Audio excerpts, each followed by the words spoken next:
यह है आरजे कार्तिक की 1 मिनट स्टोरी। ये कहानी एक अमीर पिता के बेटे की, जिसने अपने पापा से कहा कि पापा अगर इस बार मैंने कॉलेज में टॉप कर दिया तो आप मुझे क्या वो महंगी वाली कार दिलाएंगे। पापा ने कहा बात पक्की रही, तुम टॉप करके दिखाओ। लड़के ने बहुत मेहनत की और कॉलेज में टॉप कर दिखाया। कॉलेज से ही कॉल किया कि पापा इस बार मैंने एग्जाम में टॉप किया है, आप गाड़ी मंगवा लो और आंगन में खड़ी करवा दो, मैं घर आ रहा हूँ। घर पहुंचा तो देखा आंगन में गाड़ी नहीं थी। उदास मन से पिताजी के कमरे में गया और जाकर के देखा तो पिताजी गिफ्ट हाथ में लेकर के खड़े थे। उन्होंने वो गिफ्ट बेटे को दिया और कहा बेटा ये तुम्हारे लिए। बेटे ने अनमने मन से उन्हें प्रणाम किया और अपने कमरे में चला गया। गिफ्ट को अनरैप किया तो अंदर रामायण जी थी। उसका दिमाग खराब हो गया कि मांगा क्या था और मिला क्या। घर छोड़ के चला गया, चिट्ठी लिख के चला गया कि पापा अगर आज माँ जिंदा होती तो मेरा मन पसंदीदा गिफ्ट मुझे मिल जाता, लेकिन आप तो मेरी ख्वाहिश पूरी नहीं कर पाए। वो शहर छोड़ के चला गया, नंबर चेंज कर लिया, पिताजी से कोई कॉन्टैक्ट नहीं। नौकरी की, मेहनत की, बिजनेस शुरू किया और फाइनली वो कार खरीद ली जो पिताजी से मांगी थी।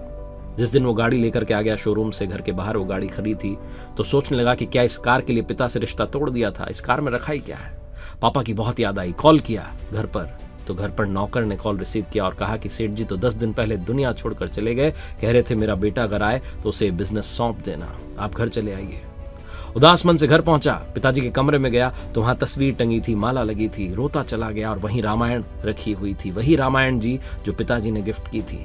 रामायण जी को उठाया और खोला तो अंदर एक चिट्ठी रखी थी जिसमें लिखा था कि मेरे बेटे तुमने कमाल कर दिखाया, मैं तुम्हें कार तो दिला ही रहा हूँ, साथ में संस्कार देना चाहता हूँ, इसलिए रामायण जी भेंट कर रहा हूँ। तभी एक लिफाफा सड़क के नीचे गिरा, उस लिफाफे को खोला तो उसमें कार की चाबी भी थी और पेमेंट कर दिया था तो वो बिल भी था।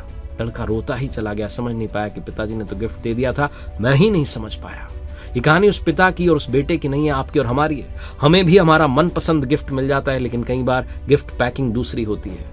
ऊपर वाले हमारी हर ख्वाहिश को पूरी करते हैं, भगवान हमें हर वो गिफ्ट देता है जो हम चाहते हैं, लेकिन कई बार पैकिंग दूसरी होती है, हम समझ नहीं पाते और उन्हें कोसने लगते हैं।